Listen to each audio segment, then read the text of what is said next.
السلام علیکم ورحمۃ اللہ وبرکاتہ۔ امید ہے تمام دوست آپ خیریت سے ہوں گے۔ انتظار کی گھڑیاں ختم ہوئی، اب ہم ہیڈ سائفن سے روانہ ہونے لگے ہیں دربار حضرت ابو بکر وراق رحمۃ اللہ علیہ کی طرف۔ انشاءاللہ آپ کی سیرت بھی سنیں گے، آپ کے مزار پہ حاضری بھی دیں گے، ہمارے ساتھ رہیے گا۔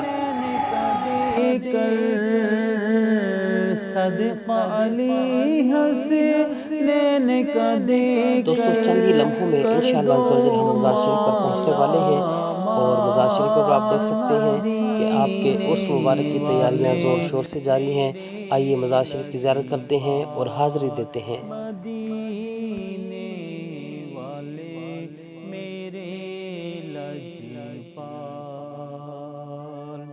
اولیاء کرام اور بزرگان دین کی محنت سے لاکھوں افراد نے دائرہ اسلام میں داخل ہو کر دین حق کو دنیا کے گوشے گوشے تک پھیلا دیا۔ ان بزرگان دین کی بدولت ہم شرک و بدعت کے اندھیروں سے نکل کر اسلام کی روشنی سے فیض یاب ہوئے۔ برصغیر پاک و ہند میں اولیاء کرام اور بزرگان دین نے اشاعت اسلام کے لیے جو محنت کی وہ ہمارے لیے مشعل راہ ہے۔ ان بزرگان دین میں حضرت داتا گنج بخش علی حجویری رحمۃ اللہ تعالیٰ علیہ، حضرت خواجہ معین الدین چشتی اجمیری رحمۃ اللہ علیہ، بابا فرید گنج شکر رحمۃ اللہ علیہ، خواجہ نظام الدین اولیاء رحمۃ اللہ علیہ اور بہت سی عظیم مبارک ہستیاں شامل ہیں جنہوں نے اسلامی اقدار کی حفاظت اور عظمت رسول کی پاسداری کا حق ادا کیا۔ ان بزرگان دین میں حضرت ابو بکر وراق رحمۃ اللہ علیہ بھی شامل ہیں، جن کی وجہ سے میلسی اور مضافات میلسی میں اسلام پھیلا۔ یہاں کے لوگوں نے ظلمت کے اندھیروں سے نکل کر دین حق کی راہ اختیار کی۔ ان صوفیاء کرام نے اسلام کی اشاعت اور ترویج کے لیے جو خدمات انجام دی انہیں فراموش نہیں کیا جا سکتا۔ مورخین نے بھی حضرت ابو بکر وراق رحمۃ اللہ علیہ کی اسلامی خدمات کا تذکرہ اپنی کتابوں میں کیا ہے، ان کی دینی خدمات کو سراہا ہے۔ محقق حاجی غلام مصطفیٰ عجمی کی تحقیق کے مطابق حضرت ابو بکر وراق رحمۃ اللہ علیہ کا شمار برصغیر پاک و ہند کے اکابرین اولیاء کرام میں ہوتا ہے۔ آپ کا اصل نام ابو بکر، لقب تاج العارفین، ایک واقعہ کی نسبت سے آپ وراق مشہور ہوئے۔ آپ خواجہ معین الدین چشتی اجمیری رحمۃ اللہ علیہ کے ہم عصر و برادر طریقت اور خواجہ عثمان ہارونی رحمۃ اللہ علیہ سے شرف بیعت حاصل رکھتے ہیں۔ آپ کا مزار میلسی سے جانب مشرق 10 کلومیٹر کے فاصلے پر دریائے ستلج کے قریب موضع دھلو میں واقع ہے۔ آپ کا وطن مالوف بلخ تھا۔ آپ نے عراق و خراسان کا تعلیمی سفر کیا۔ دوران سفر نیشا پور کے قصبہ ہرون پہنچے۔ آپ نے خواجہ معین الدین چشتی اجمیری رحمۃ اللہ علیہ کے پیر و مرشد خواجہ عثمان ہارونی رحمۃ اللہ علیہ سے بیعت کا شرف حاصل کیا۔ مرشد کامل نے مختصر عرصہ میں طریقت کا فیض عطا فرما کر سلسلہ چشتیہ میں اجازت خلافت سے نوازا۔ سرزمین میلسی دھلو میں آپ کا نزول اجلال حیرت انگیز بھی ہے اور زندہ کرامت کی عکاسی بھی ہے۔ دریائے ستلج کے مغربی ساحل پر اسلامی تعلیم کی احیاء و فروغ کے لیے حضرت خواجہ عثمان ہارونی رحمۃ اللہ علیہ نے حضرت ابو بکر وراق رحمۃ اللہ علیہ کو منتخب فرمایا۔ آپ روحانی مصروفیات کی وجہ سے اپنی زندگی میں یہاں تشریف نہ لا سکے، لیکن شیخ کے اس حکم کو موت کے بعد ایک اندیکھی کیفیت کے ساتھ نبھایا۔ تاریخ ملتان اور تاریخ ملتان کے مصنفین رقم تراز ہیں کہ آپ اجمیر کے قریب تارا گڑھ کی پہاڑی پر عبادت میں مشغول تھے کہ آپ کو بذریعہ کشف معلوم ہوا کہ آپ کا ایک مرید کفار کے خلاف مصروف جہاد ہے اور وہ کافروں کے نرغے میں آ چکا ہے، آپ کی مدد کا طلبگار ہے۔ آپ فوراً گھوڑے پر سوار ہو کر میدان جہاد میں پہنچے اور نفس نفیس اپنے مرید کے ساتھ جہاد فی سبیل اللہ میں شریک ہو گئے۔ اس دوران ایک کافر نے آپ پر وار کر کے آپ کا سر تن سے جدا کر دیا۔ جہاد میں لشکر اسلام کو فتح حاصل ہوئی، لیکن آپ شہید ہو گئے۔ اسی رات تحصیل میلسی موضع دھلو میں ایک نو مسلم شیخ ماتم بھٹی قوم کے سربراہ داؤد عرف امام دین بھٹی نے خواب میں ایک بزرگ کو دیکھا جو یہ کہہ رہا تھا کہ میں ابو بکر وراق ہوں، میرا سر دوران جہاد جسم سے جدا ہو گیا ہے، میرا سر اور جسم میدان جہاد میں موجود ہے، اسے اٹھا کر لے آؤ اور موضع دھلو کی سرزمین میں دفن کر دو۔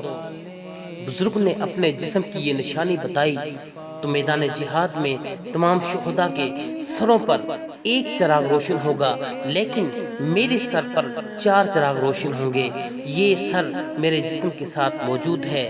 نیند سے بیدار ہونے پر شیخ امام الدین بھٹی کی عجیب حالت تھی کہ وہ سوچ رہا تھا کہ عالم رؤیا میں دیکھے گئے شخص کے حکم کی تعمیل کیسے کروں۔ اسی سوچ و بچار میں وہ مکان سے باہر آیا تو دروازے پر ایک گھوڑا کھڑا دیکھ کر حیرت زدہ ہو گیا۔ غالباً یہ گھوڑا وہی تھا جس پر حضرت ابو بکر براق رحمۃ اللہ علیہ سوار ہو کر جہاد میں مصروف رہے۔ امام الدین اللہ کا نام لے کر رات کی تاریکی میں اسی گھوڑے پر سوار ہو گیا۔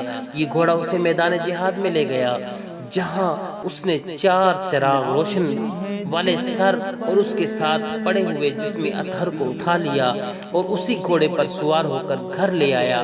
صبح اس نے دریائے ستلج کے کنارے آپ کے جسد اطہر کو سر کے ساتھ قبر و لحد میں سپرد خاک کر دیا۔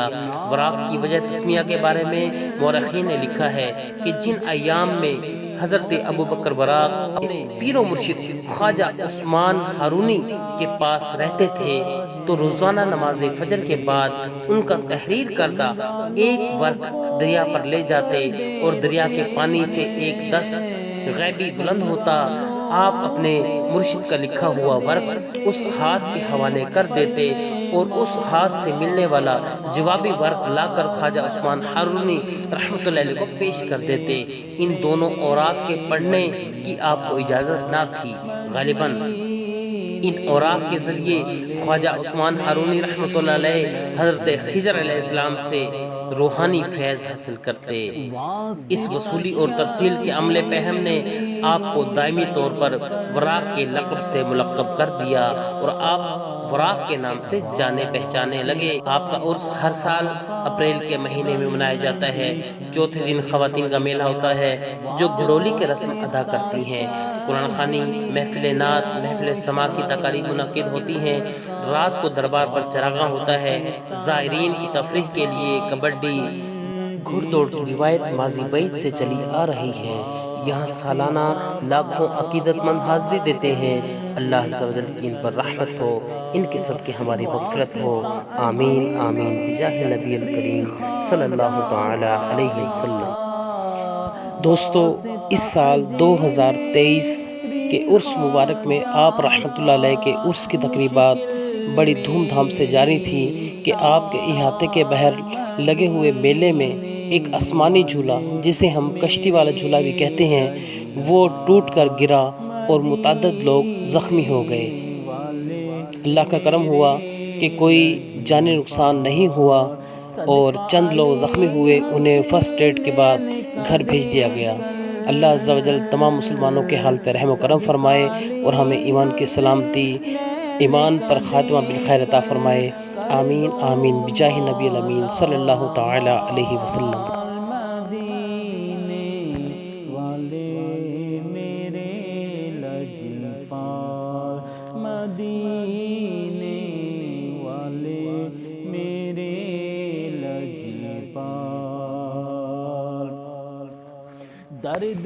آئیں دوستو، میلے میں جو جھولا ٹوٹ کر گرا اس کی کچھ تصویری جھلکیاں اور ویڈیو آپ کو دکھاتے ہیں کہ جھولا کس طرح سے ٹوٹ کر گرا۔ ہمارے ساتھ رہیے گا۔